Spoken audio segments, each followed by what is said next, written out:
Hey there, what's up? Well, happy to see you again in today's video. Well, what we're gonna go over today is we're gonna look at some of the ways that could help improve your pronunciation, that could help master your pronunciation. Okay, so what is pronunciation in first place? Well, it is the way you say a word. It is the way you stress and intonate while you are speaking. Well, why is it important and why is it important to learn or master your pronunciation? Well, personally, pronunciation helped me to become an international trainer. I train people across the globe, right? So find ways to improve your pronunciation, find ways to polish your pronunciation so that you can sound natural and clear. And that will project you as a very good speaker, right?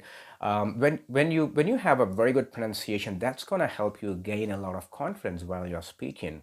And if you are confident while you're speaking, that's going to project you as a very good communicator, and that could unlock a lot of opportunities for you globally across the globe.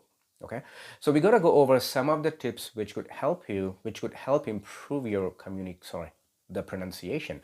The tip number one is practice active listening. So what do I mean by active listening? So active listening is an activity where you pay your 100% attention to what is spoken and how it is being spoken, right? My recommendation to you is listen to the audio tapes or YouTube videos that is spoken by the native speakers, and watch movies and serials in English, right? So when you listen to those resources and watch those resources, and your ears are getting used to native way of English.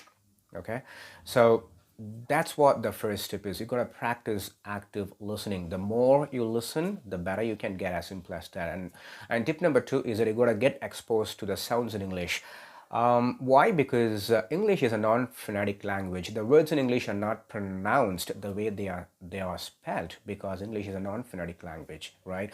It may feel intimidating for you to learn those sounds, but that has its own benefit, and that will only reap benefits for you. Okay, let me give you an example. When you look up a word in a dictionary, you will have a word with IPA description, IPA explanation, right? So IPA stands for International Phonetic Alphabet. So if you learn IPA, if you're aware of those IPAs, that's gonna make you be self-reliant. You can be on your own in terms of pronunciation. You can immediately look up a word in dictionary and you can know how that particular word needs to be pronounced. Okay, and tip number three is that you gotta pay attention to individual words that you have problem pronouncing. So as soon as you learn a word, immediately put that in a sentence and repeat that word as many times as you can. Repeat that sentence as many times as you can, so that that can become your habit. That can become a part of your memory. So pay attention to individual words that you have problem pronouncing correctly. And tip number four is that learn stress and intonation. What do I mean by stress? So stress is saying a syllable longer and louder and higher in pitch. So you're gonna put a little more effort, a little more energy into saying that particular portion of the word. For example, address and address. When you say address, the stress goes on to its first syllable, ah. That is a noun. When you say address, the stress goes on to its second syllable, address, right? So if you say, I'm going to address the people, that sounds weird, right? So it has to be, I'm going to address the people. Okay, and intonation. So intonation is nothing but the musicality, the rhythm of the language, the ups and downs in the pitch, the variation, right? So if you don't intonate well, that's gonna make your listener feel that you sound flat and monotonous. So practice intonation as well. So we have certain rules and quite a few rules around stress and intonation. I'm going to walk you through those rules in a separate video in future. But for I just want to leave you with the importance of the stress and intonation. Okay, and tip number five is understand the spoken English is different from the bookish English, the written English. Back in day when we were taught English back in schools, that was bookish English, right? So we were made, and we were got ready to pass the exams. We didn't actually engaged in spoken English, right? So if you wanted to take your pronunciation to the next level, if you really wanted to become fluent and fluent with better pronunciation, you should get into the habit of speaking, right? Practice speaking and find a partner, your speaking partner, to practice your English with.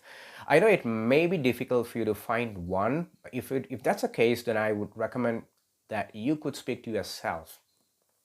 Okay, so understand the fact that spoken English is different from bookish English. So only way to get better at fluency at pronunciation is practice speaking as hard as possible. Okay, and last one is repetition. Nothing works better than repetition. As soon as you learn a word, as soon as you learn the pronunciation of certain word, immediately put it as sentence and repeat that word, the pronunciation of that word, as many times as you can. Repeat the sentence in context as many times as possible as you can, so that that becomes part of your memory, right? So next time when you come across the situation where you can use that phrase, that word, that's going to become effortless for you. So repetition is the key. Repeat as many times as you could, so that that can become your muscle memory. Okay, so just a quick recap of those tips that we've gone over today. Number one is practice active listening and get exposed to sounds in English, and pay attention to individual words that you have problem pronouncing correctly. Learn stress and intonation, and understand spoken English is different from the bookish, the written English, and repetition is the key. Okay, so I hope you found this video useful and informative. I wish you good luck with your journey of bettering your pronunciation. And if you haven't subscribed to my channel yet, I would want you to subscribe it immediately now. And I'll see you in my next video. Take care. Bye-bye.